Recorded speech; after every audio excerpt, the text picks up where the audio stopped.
Madridistas, this is Real Madrid. We head off to Italy and facing a team that is one of the better teams in all of Europe right now, coming off a 14 unbeaten streak. No longer, guys. No longer, as Atalanta, if I said it right this time, guys, Atalanta loses the game. 3-2 to Real Madrid. And Real Madrid, guys, we are back in the Champions League hunt. And we are back, and every team around Europe should be nervous now the rest of the way. Not only does Kylian Mbappe look the best I've seen Kylian Mbappe look so far this season, but Vinny is back, and Vinny is back to doing Vinny things in this game, getting a goal, getting an assist, and of course, the hottest man in all of Europe right now. Pause.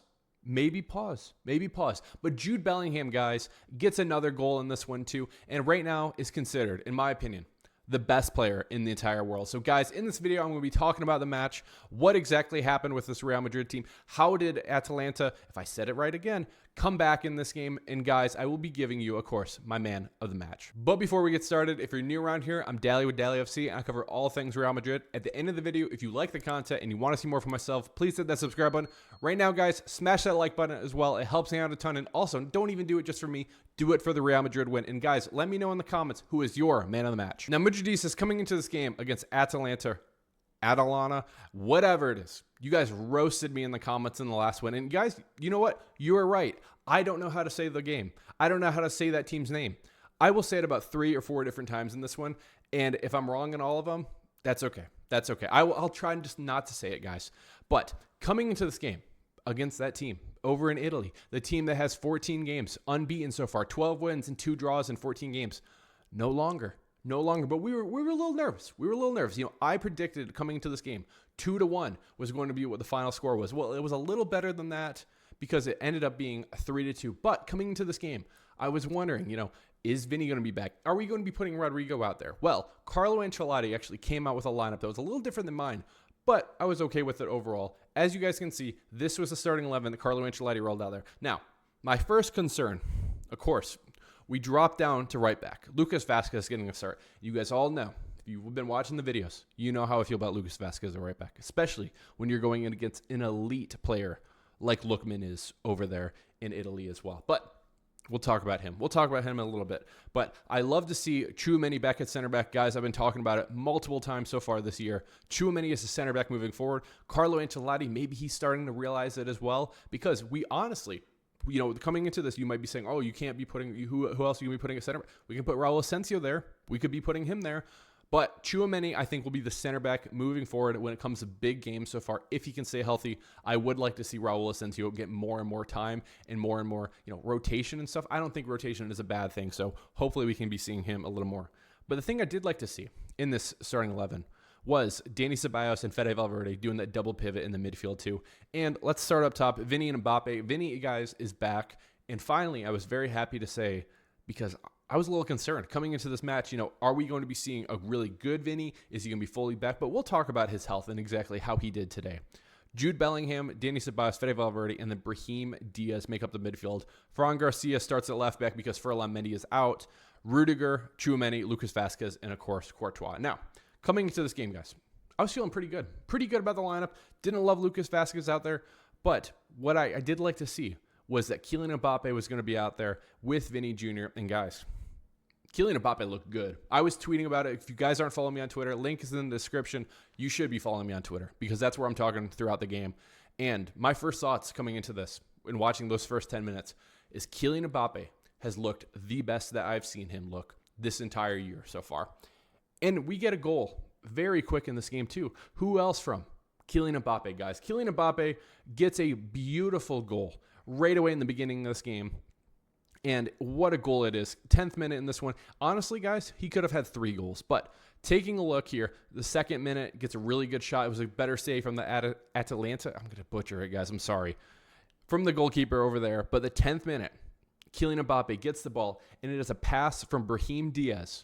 Passes it to Kylian Mbappe. And is a beautiful first touch from Kylian Mbappe. Beats the defender and goes 1-on-1 with the goalkeeper. And the goalkeeper had 0 chance to save this ball because Kylian Mbappe looked elite in this game. I'm telling you guys, the first 10, 15 minutes in this game, I was like, where has this player been? This is the PSG. This is the France World Cup final, Kylian Mbappe, that we saw today. And unfortunately, guys, we only got to see it for 30 minutes in this game because Kylian Mbappe actually goes out. He gets hurt in this game. And now what the injury is, it doesn't look like it's serious. Looking at Twitter, I guess what they were saying is like it might be a muscle injury, so we might not have him this weekend in the La Liga match. But what we saw from Kylian Mbappe here, it sucks to see that he gets hurt in this one. But what I'm hoping is that he can recover quickly. And the Kylian Mbappe that we saw in the first 30 minutes is the one that we'll be seeing moving forward for Real Madrid, because he was making all the runs for this Real Madrid team. He was linking up fantastically with Brahim Diaz, with Vinny Jr. out there, and his shots were on target. He had pace to his shots. He had pace getting in behind defenders as well, and he was moving as well as I've seen him look so far this year. You guys, let me know what you think of Kylian Mbappe's performance in this one. Honestly, again, those first 30 minutes from Kylian was just beautiful, beautiful in this game. But unfortunately, comes off 35th minute, and we do have to rush Rodrigo back out there. And then, unfortunately, guys, a little later in the game, Tchouaméni actually gives up a penalty. And here's the thing, real quick, hit the brakes. I went back and rewatched this clip. I rewatched it a couple times. Tchouaméni gives up a penalty, and it's in the box, and he gets a yellow card. But rewatching that clip, and I retweeted it, guys. That's not a penalty. Well, what are we doing? Do we have VAR? What is the point of VAR if you're not even going to look at it? This player, I don't even know who the player is on that team. He clips his heels together, and he just drops in the box. And they get a penalty for that? Like, that's a joke. But I guess it happens. It happens sometimes. I don't think it was a penalty. You guys let me know what you think in the comments. If that was a penalty, I think I know how you will be going. But either way, they take advantage of it, and I will butcher his name, guys. Ketelaere? I think I nailed it. Ketelaere is the one to step up for a penalty, and is a beautiful penalty shot from him. I'm going to give him all the credit in the world. Here's the thing. Courtois actually goes the wrong side, but again, I don't think Courtois is saving that, even if he goes the right side there. And it's tied 1-1 at halftime. And here's the thing. At halftime, here's some of my thoughts in this one. Mbappe looked great. Mbappe looked fantastic. But my biggest issue, my biggest surprise, and I guess I shouldn't have been that surprised, was how bad Vinny Jr. looked in the beginning of this game. He looked like he was gone for 2 months, let alone 2 weeks in this game.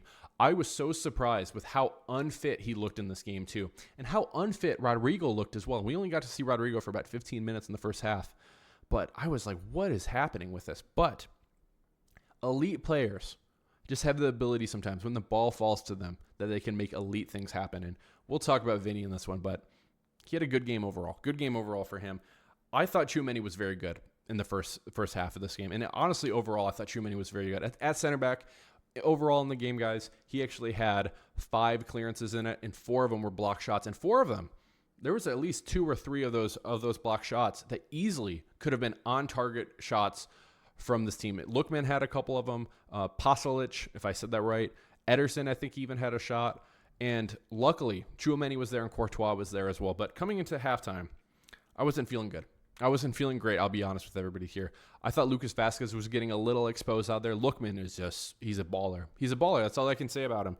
The Nigerian, he's honestly on fire right now. In a Premier League team, if they're watching the game, they should be looking at him and being, we need him. We need him because he's very good. And coming out of halftime, guys, I did not like the body language that this Real Madrid team. They look shocked. Kylian Mbappe goes out. It's 1-1. They were feeling all the confidence in the world coming into the game. You would think, after the first goal, they're thinking, okay, we're going to dominate this team. We've already beat this team 2-0 earlier this year when we won the Super Cup. They look shocked, but it doesn't last long as Vinny gets on the board. And again, guys, he comes back right away and he gets on the board, and it is a bad pass from Brahim Diaz, but it ends up bouncing off one of the players for Atalanta. I believe I said it right. And Vinny is there to take it. And it's a beautiful first touch, first shot right away for Vinny Jr. And he puts it home. And guys, this is what elite players do. Vinny Jr. only has 1 shot in this game, which I was shocked about. I was shocked. He needs to be way more involved. And I'm hoping that him just coming back from injury too, that's the reason for it too. I'm going to be a little harsh on Vinny today in my rating on him, but I just expect so much from Vinny too. But at the same time, I do have to think about, okay, he is just coming back from his injury too. But this shot and this goal is exactly why he is considered one of the best players in the world. And it's just a beautiful goal to put Real Madrid up 2-1. And right away, we get that goal, and then we get another one right away, as this time, it's the best player in the world. It's the best player in the world. And I don't even say that like sarcastically, guys, anymore. It's Jude Bellingham.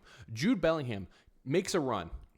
And he's going, and it's a counterattack. It's a long ball to Jude Bellingham, and Jude Bellingham gets it. And he's on the right wing, and it's a perfect one-on-one with a defender. Gets it on his left foot and sends it home. And guys, here's the thing. This is, first of all, a beautiful strike from Jude. This is a center attacking mid. This is a center mid player. And he is taking this ball, and he is making this run like a true number 9 would be making it. And Jude Bellingham, he only takes one shot in this game, one goal. Same thing with Vinny. I would love to be seeing them take a lot more shots, because here's the thing. When they are taking shots, they exude confidence. They have so much confidence and so much power and so much pace behind these balls. We need to be seeing Jude Bellingham doing this so much more too. I think finally, guys, we actually get to see Jude Bellingham be so much more comfortable in this team, because he's back to playing that kind of center position. Guys, let's take a look over here at the screen. Where is he in this game? Here's Jude Bellingham right here. This is his average player position in this game. He is central for most of this game here too. But Jude is making the runs into the box that we need. He's making those runs that open up other runs for other players. Rodrigo has the ability to go make runs. Vinny can go make runs. Brahim Diaz can go make runs as well.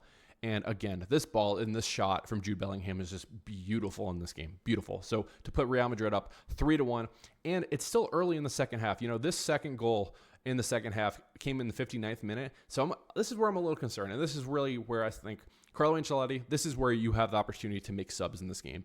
But unfortunately, Carlo, if I have to be critical of this game, is you don't make subs, except for the Rodrigo one, which doesn't even count because you had to make that one, until the 84th minute. What are we doing? Well, there's nothing you can say to me that makes sense for making subs as late as you do. Because we looked exhausted out there. Lucas Vazquez looked exhausted. You know, Brahim Diaz looked exhausted out there. Danny Ceballos looked exhausted too. And even Jude Bellingham, you know, he's going up and down the pitch every single where. He's box to box. It doesn't matter. And you make subs at the 84th and the 87th minute. It makes no sense to me. It makes no sense. And Carlo, you need to be changing that next game, because, mate, there's no explanation for it. Nothing you can say. Now, unfortunately, guys, in this game, we do give up another goal, and this time it's Lookman. And guys, here's the thing. I talked about him in the preview, and I talked about him for a reason. He is an elite winger right now, and I really was concerned about how Vazquez would be doing against him. I don't think Vazquez was that bad today against him, and we'll talk about it in the ratings for him. But Lookman finally gets the better of him, and as he gets the goal, and as you guys can see, it is a beautiful shot from Lookman. It's 1-1 with Lucas Vazquez, and I wish it was Danny Carvajal out there, but unfortunately, it's Vazquez. 1-1, but so much pace is on this ball. There's so much power on this ball. And unfortunately, it goes near post, and Courtois cannot save it. But it's just kind of what happens. It's kind of just what happens sometimes. Lookman is somebody who is going to be getting shot after shot after shot. And he had, I believe it was like 3 on target in this game. And he's just a very good player. But the thing I was tweeting about, guys, I was saying we need to be demolishing this team. You were up 3-1 at their crib. You have to destroy this team and leave no doubt and leave fear in the rest of Europe to be like, oh, crap, it's Real Madrid. This is the team that has 15 European trophies. And I feel like we had the opportunity today to do that. I just don't think that we have the players as of this moment that are fit and ready to be able to do that. And that starts with Vinny and then Rodrigo in this game too. They still have a lot of work to do, and they need to be getting back and fit. And I'm hoping with a couple of days rest that maybe this weekend they can look a little more like themselves. But again, that's what I kind of want to see more from this Real Madrid team. When you were up 3-1, go get that 4th goal. Go get that 5th goal. And I think it also starts with Carlo Ancelotti making better sub decisions. Bring on Arda Güler. Bring on an Endrick for that. I've said it time and time again. I will continue saying it. The best defense is offense. 100%. No doubt in my mind. Go get that 4th goal and leave no doubt for this win.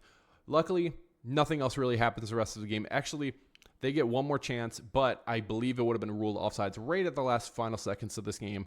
It was a fantastic pass into the box by Lookman, but it sails over the net. And Real Madrid ultimately wins the game 3-2. And guys, this was a huge day for Real Madrid because, first of all, we are finally back into contention for the Champions League. You know, we were very much a little worried about coming into this game. If we would have lost this game, this would have left like us in a really bad position. Let's take a look right now at where the table is actually for the Champions League. As you guys can see, Liverpool currently set up top with 18 points. They've won every single game they've played in.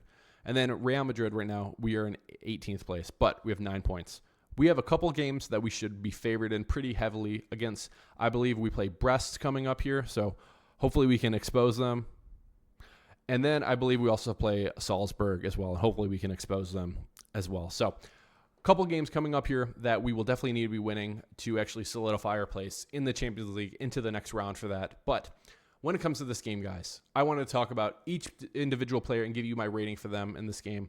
So let's start in the back. And guys, here's the thing. There's multiple people in this game who could be man of the match. And the first one that I think you could be putting it for is Courtois in this game. Yeah, did we give up 2 goals? We did. But Courtois had 7 saves in this one too. And these were not easy saves. This is the type of performance that I've talked about with Courtois, where I say he is the best goalkeeper in the world when he is healthy. And he was healthy today. He gives up a penalty. First of all, shouldn't have been a penalty in my opinion. But I don't think anybody in the world is actually saving that penalty. He gives that one up, and then he gives up one to the near post to Lookman too. That just had so much pace on it. But overall, they easily could have scored 4 or 5 even goals too, if we don't have a really elite goalkeeper out there with Courtois. And so I will give him an 8.2 today. Again, he gives up 2 goals for sure, but he easily could have given up a lot more. He had some very good saves in this one game. So I was very much impressed with Courtois in this game. Lucas Vasquez, here's the thing with Lucas Vasquez. I talked about it in the preview. I talked about it here too. I don't think he's good. I don't think he's a good right back. However, I didn't think he was exposed today as much as I thought he might have been. Was he exposed a couple times from a couple counterattacks from Lookman? 100%. Does he lose out on the goal against Lookman? Yep. Wasn't a terrible day for Lucas Vasquez in this one. I will give him a 6.2. I don't think he was great. I also don't think he was just piss poor in this game. So luckily we survive with him. Tchouaméni, center back, he gives up the penalty in this one, but I don't count it. I'm not going to be counting that as a penalty because it shouldn't count as a penalty. I also think the yellow card is crap. I thought Tchouaméni continues to be very good in this game, and I think he deserves a good rating this one. I'm going an 8-1 for Tchouaméni. Again, he gets 5 clearances in this one with 4 block shots, and that's the biggest thing too. Not only are you just clearing the ball, but the 4 block shots more than anything is just huge for us, especially for a player who's playing out of position, who is just coming back from injury as well. I thought Tchouaméni was very good on this one, so yes, very good day for him. Rudiger, I thought Rudiger was fine today. Nothing spectacular. I thought he kind of blocked it down a little bit in this one, but I'd probably go like a 7.3 for Rudiger today. Fran Garcia, I thought Fran was okay today. Here's the thing with Fran. I have really high expectations for Fran because I actually think he's been performing better than Ferland Mendy. But I guess the thing is that maybe both of them just have not been as good as we really need. And I do think that ultimately we will be looking for Alphonso Davies coming up in the summer. So look out for that. But I thought Fran was okay overall today. Nothing fantastic. Doesn't really get super involved with a goal or an assist or even crosses into the box. I didn't think he was very good over there too. But I guess you could be saying too, Dally, Vinny wasn't that good. Rodrigo wasn't that good. So who are you crossing it to? So I guess that's fair too. I'll probably go like a 6.5 for Fran Garcia today. Not bad, not good. Just he was out there. When it comes to midfield, Fede Valverde, I actually thought Fede Valverde was okay today. I didn't think he was great in this game. When he's playing a little more of a defensive mid, like he is over here, when you're linking him up with a Dani Ceballos too, I kind of think it limits him a little bit. I would like to be seeing him more on the right mid sort of area too, and kind of helping attack a lot more too. I would also like him to be taking a lot more shots. He takes this one really long shot off a corner, and then another one is a free kick. It's a set piece too. I would like Fede Valverde to be taking a lot more shots, but I will say his work rate continues to be fantastic in this game. He was helping out defensively a lot in this game, helping track back on Lucas Vasquez going against Lookman. So I will probably say a solid 7.1 for Fede Valverde today. Dani Ceballos was solid today, guys. You might not see it. 7 is what they gave him over on SofaScore. I'm going a 7.6 for Dani Ceballos today. Defensively, I thought he was very good today. Passing was really good, 96% passing for him. No key passes, no really good long passes or anything like that. He had one accurate one, but I thought he was decent today. Defensively, he actually did impress me, so I thought he was pretty good today. Brahim the dream, guys. I thought Brahim Diaz was fantastic today in this one. Does he kind of wear out a little bit, and should he be used as a sub? Maybe. But the link up between him and Kylian Mbappe is something to be talked about because the link up between them is very good. He gets the assist to Kylian Mbappe on the first goal in this one too. And I thought his passing was very good. He was setting up Vinny a couple different times. He set up Rodrigo a couple different times as well. Same thing with Jude Bellingham. And here's the thing. If Vinny would have capitalized on a couple of those passes too, I think Brahim could have easily had 2 or 3 assists in this one. I'm going with an 8, a solid 8 for Brahim Diaz today. I thought he was very good today. Jude Bellingham, let's just talk about it. Jude Bellingham was my man of the match again today. Jude is right now, I'll say I'm going full cam, guys. Jude is the best player in the world right now. Hands down, in my opinion. He does everything for this team. He is on an absolute heater with a beautiful goal today. And really, him playing in the midfield. And he is just everywhere on this pitch. I cannot underestimate how important he is for this Real Madrid squad right now, especially since we were kind of struggling to get some of the goals that we've been kind of lacking lately. So this is the Jude Bellingham that we saw last year that was so good for Real Madrid. I think Belly goal is officially back, guys. My man of the match goes to Jude Bellingham. When it comes to Vinny, guys, I thought Vinny was bad. I'll be honest. I thought Vinny was bad today. And again, I think he's just coming back from injury, so it's tough to exactly say, you have to rate him a little different. So I will rate him a little different. I thought, he does get a goal and assist in this game. And here's the thing. In his worst day, and one of the worst performances that I've thought, just visually watching Vinny, he still gets a goal and assist today. If he's healthy and he's fit, he's going to be back to being the elite Vinny and the best left winger in the world as well. So I will go a 7.5 for Vinny today. He could be better, but again, it's very hard to kind of weigh the scale of he's hurt compared to he was poor today. So it's kind of the balancing act for that. So 7.5 is what I'm going with Vinny today. And then Kylian Mbappe, guys, I thought Kylian was beautiful today. He was so good. I almost swore there. He was so good. I would go an 8 today. And we only saw 30 minutes, but I loved the 30 minutes that we saw from Kylian Mbappe today. And hopefully he can bounce back, and hopefully he can be very healthy soon, because we really need him moving forward. Last couple rankings, Rodrigo, I thought Rodrigo was very poor today again. I would give him like a 5.2. Like, forget the R, man. Rodrigo, just, again, he's coming back from injury. He had the knock this weekend. Not good. Raul Asensio, Luka Modric, Arda Güler. Raul and Luka, I don't even want to give him ratings because I didn't think they deserved anything. I would give Arda a 7 just because he only played like 8 minutes in this game, but he created a couple different chances for us. He had a good couple passes right away in this game. He only had 3 touches and 3 accurate passes, and guess what? They were all very good passes as well. So ultimately, guys, though, Real Madrid defeat, I will try to say it right, Atalanta. I don't know how to say it. Guys, correct me in the comments below. But guys, let me know who your man of the match was too. And guys, if you can, hit that like button, subscribe if you're new around here, and I will see you in my match preview for the La Liga game this coming weekend. So guys, it's been Dally with Dallyfc. Cheers. Hala Madrid.